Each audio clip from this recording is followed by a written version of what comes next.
Et ce soir, dans le MAG, on s'intéresse aux dysfonctionnements dans les hôpitaux en Afrique. Fin mai, 11 bébés sont morts dans l'incendie d'un hôpital à Tivaouane, au Sénégal. Mi-avril, toujours au Sénégal, une jeune femme enceinte est morte dans un hôpital après avoir attendu en vain une césarienne. Cette semaine, 30 personnalités africaines du monde de la santé ont signé une tribune dans le quotidien sénégalais Le Soleil. Ce soir, nous sommes avec l'un d'eux, Momar Faye, inspecteur de l'action sanitaire et sociale et président fondateur du Cercle Santé pour l'Afrique. Bonsoir, soyez le bienvenu dans notre journal. Merci d'être avec nous. Lors de sa visite à l'hôpital de Tivaouane, le président sénégalais Macky Sall a reconnu l'obsolescence du système de santé au Sénégal. Je cite ces mots. C'est le même diagnostic que vous faites, j'imagine. Vous savez, avant de parler peut-être du diagnostic, vous me permettrez juste de revenir sur le pourquoi de cette tribune.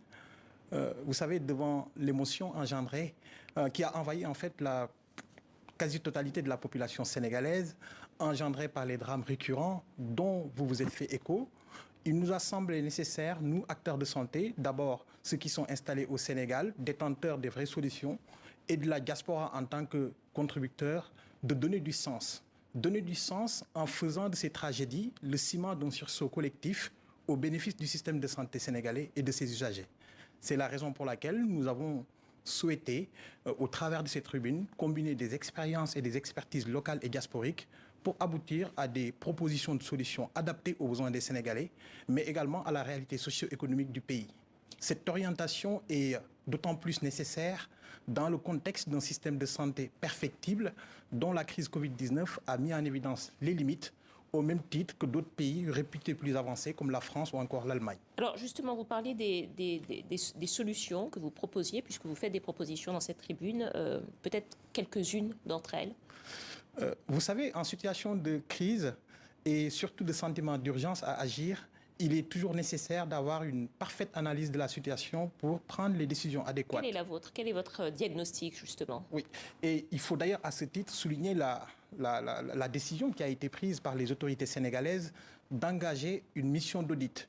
Nous, signataires de la tribune, pensons que cette mission d'audit doit être élargie à l'ensemble de l'écosystème hospitalier. Alors, vous, sur le diagnostic que vous proposez dans cette tribune, quel est-il? Oui, le diagnostic qu'on propose, et je pense que vous l'avez rappelé à juste titre, la récurrence et les drames fréquents suffisent comme diagnostic et met en évidence que l'hôpital sénégalais fait face à des difficultés factorielles. Mais au-delà de ces difficultés, qui ne sont que la partie visible de l'iceberg, le système de santé sénégalais fait l'objet de plusieurs inégalités d'accès territorial à la santé qui sont renforcées par des difficultés à construire une véritable politique de santé. Pardonnez-moi, je vais vous poser la question de façon très directe et peut-être si vous pouviez nous répondre en trois mots. À quoi est-ce que vous attribuez la faillite ou en tout cas l'obsolescence de ce système de santé? En trois mots, l'obsolescence en fait de ce système de santé, on pourra dire que ça découle de perte de chance induite par le système hospitalier, la difficulté en fait de construire une politique de santé globale décloisonnée qui réussit en fait à faire le lien avec les autres secteurs. Et enfin, notre capacité aussi à consolider sur nos acquis, c'est-à-dire nos potentialités. Parce que vous savez très bien que le Sénégal est réputé disposer d'une faculté de médecine qui forme en fait les meilleurs acteurs de santé sur le territoire.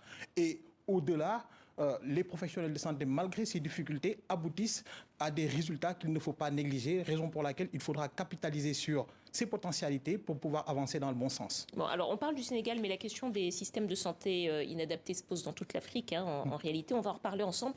Mais je vous propose d'abord qu'on regarde ensemble un reportage qui a été tourné au Zimbabwe, un pays dans lequel les infirmières émigrent en masse vers la Grande-Bretagne, alors à la fois pour fuir leur maigre salaire, mais aussi à cause de la détérioration du système de santé dans leur pays. On regarde le reportage, il est signé Farai Mugano. Elle s'appelle Virginia, elle a 52 ans et elle est infirmière. Elle vient d'enchaîner 12 heures de travail dans une clinique d'un quartier pauvre de la banlieue d'Harare. Enfin, elle rentre à la maison pour un repos bien mérité. Pas tout à fait. Quand Virginia arrive chez elle, un autre travail l'attend. Elle tient aussi une petite épicerie dans sa cour. Pas le choix, vu sa paye d'infirmière. Une paye si maigre qu'elle a décidé de tout quitter, direction la Grande-Bretagne, où les salaires sont 10 fois plus élevés que les 190 € mensuels versés en moyenne au Zimbabwe. Avec le montant de la rémunération que je perçois actuellement, je ne me vois pas vivre une retraite confortable quand je m'arrêterai. Virginia a déjà passé le test d'anglais nécessaire pour obtenir un visa. Et en attendant de partir, elle élève aussi des poules et des lapins pour nourrir sa famille. Un quotidien éreintant donc à la maison, comme si celui à la clinique ne l'était déjà pas assez. On est épuisé. C'est tout ce que je peux dire. C'est fatigant.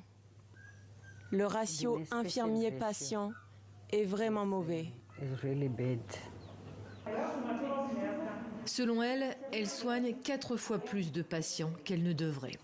Et elles sont très nombreuses à être ainsi complètement débordées dans des hôpitaux sous-équipés où tout manque, même les médicaments de base.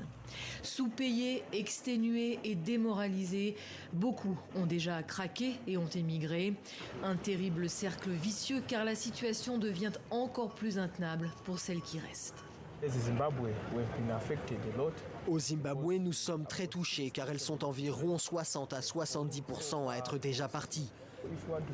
Si vous voulez regarder les taux interbancaires, vous verrez qu'elles gagnent moins de 200 $. Et si vous regardez le taux du marché noir, c'est moins de 100 $. Rien que l'an dernier, 1800 infirmières ont émigré. C'est plus de 10% des effectifs des hôpitaux publics du pays. À Harare, de longues files se forment dès l'aube devant les bâtiments qui délivrent passeports et visas. Le besoin de personnel soignant a augmenté en Grande-Bretagne avec la pandémie de Covid, d'autant que le Brexit a drastiquement réduit le nombre d'infirmières venues d'Europe. Et le système de santé britannique devrait continuer à embaucher dans les années à venir. L'exode n'est donc pas terminé au Zimbabwe. Omar Faye, on vient de le voir avec ce reportage que l'un des problèmes aussi des systèmes de santé en Afrique, c'est les difficultés que vivent les soignants. Est-ce que vous pensez que la question de rémunération et des conditions de travail des soignants doit être traitée en priorité? Certes, ça doit être traité en priorité, mais je pense qu'au-delà de ça aussi, c'est toute la gouvernance du système de santé qui doit être vue.